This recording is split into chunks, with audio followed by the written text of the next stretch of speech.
Okay. Yeah, that's mine was right on the verge of stage three, and if I would have waited one more year, it would have been throughout my body. You know, the cancer, it was already in my lymph nodes, so it would have spread. So that stage three, stage two to stage three is extremely important that you detect it before stage three, because the cancer cells grow double fold every 100 days. And so when you're in stage two, mine was already growing for 12 years, and I'm not sure about your Aunt Debbie, but it seems like the 12th year to the 13th year is when it just really goes crazy. And then if you go past the 13th year, I would say you're to be very fortunate to survive, because that is probably, you know, other organs. So it's really important for early detection, but the problem with cancer is it's not detected until it's already been growing for quite a long time, because how small the cancer cells are in the beginning.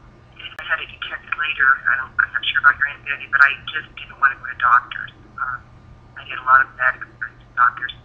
But I had been feeling a lot of pain in my breast, and since I had those fibroids in my breast that many women have, I just thought the pain was from the fibroid, especially during the menstrual cycle, you know, when it's swollen up with fluid. So I was having a lot of pain, and I kind of worried about it a little bit, but I had not had a mammogram in probably about 12 years, probably right when the cancer started growing. I was at work, and I was asking one of our secretaries about her daughter-in-law and died of cancer, and I asked her what her symptoms were. And she had similar symptoms, and the secretary just put her hand on my shoulder and she said, "Pat, you called today." And I had been thinking about it because I've been really sick. I seemed to get one cold after another, and I'm pretty sure I had pneumonia during the winter time. And this was in the middle of June or toward the end of June. So I literally just called up a woman specialist office and went in to see the doctor. And the procedure, even though, and I went in and I thought I had breast cancer, just sent me right away to a mammogram that afternoon, and I got those results within a week.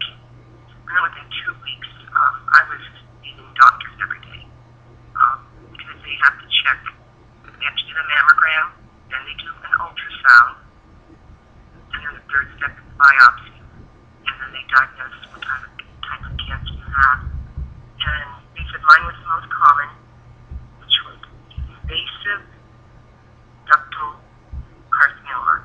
And it actually started behind my nipple area, and it was just going right into the ducts that are called milk ducts. And I had to see doctors for everything. You have to check your health, like your heart health. They take all kinds of blood work. You can get chest exams for to see if there's anything else going on. Do MRIs to see if they can detect cancer in any other parts of the body. So between the second week of July and until August 13th, I think I went to 29 appointments. So you definitely see a lot of doctors and have a lot of blood work done. And then it was really three and a half weeks after my diagnosis that I had my surgery, because they say once they open you up with the biopsy, that the cancer grows even faster. So I had my surgery on August 13th, and I stayed overnight one night. And when I came home, it's a very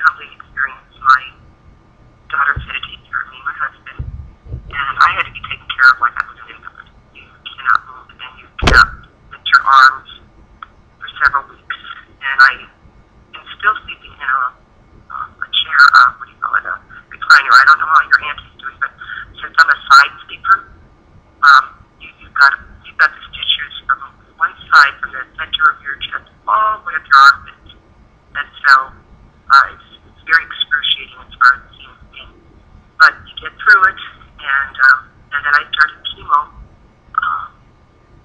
I think after my surgery was like 5 weeks, after about 5 weeks I started chemo. And I only had to have 4 rounds of chemo. So I was lucky something like I had 6 or 8, and really severe cases like stage 4, you'd have about 12 rounds of chemo. And of course, chemo is not fun. I'm sure your auntie went through and lost all her hair. I did. In fact, you've seen the pictures of me from the wedding. Curly hair. It was not a perm. Your mom gets perm. My hair came in curly, and but you get through it.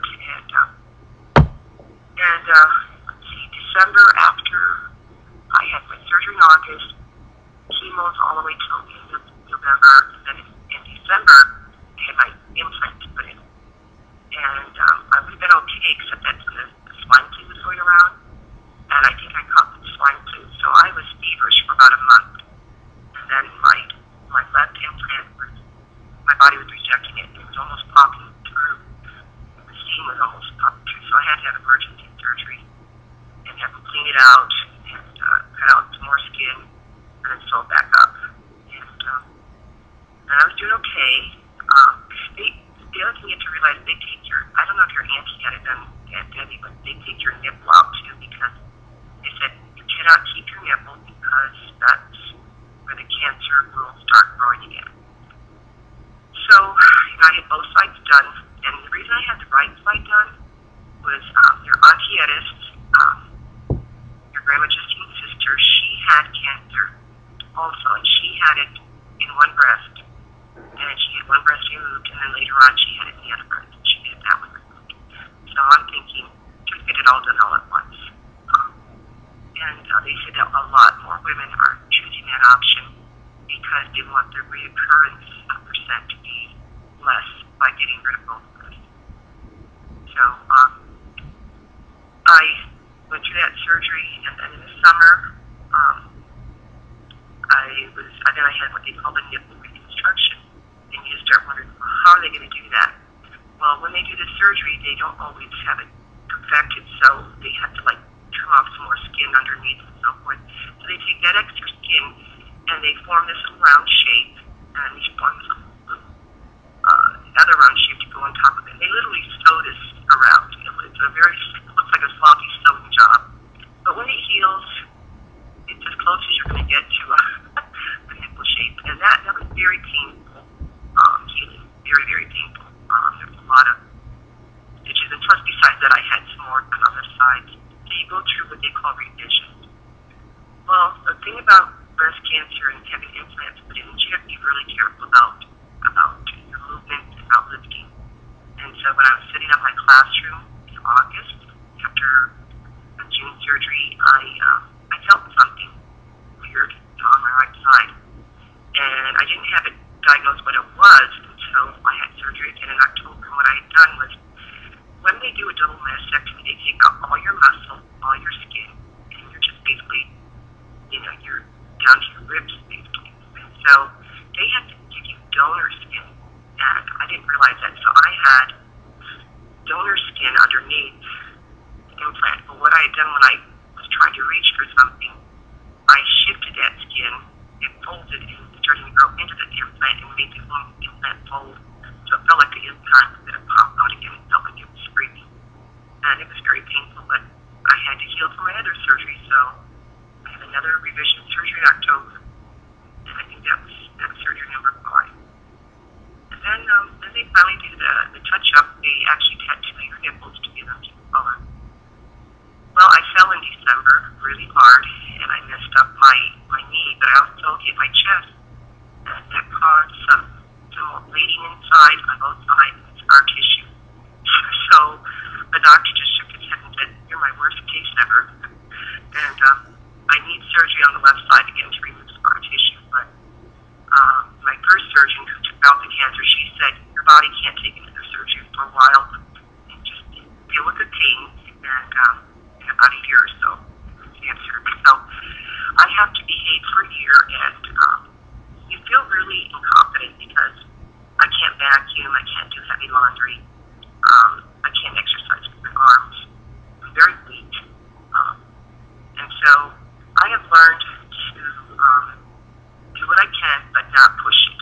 And I'm sure your Aunt Debbie's the same way. You have to be really careful.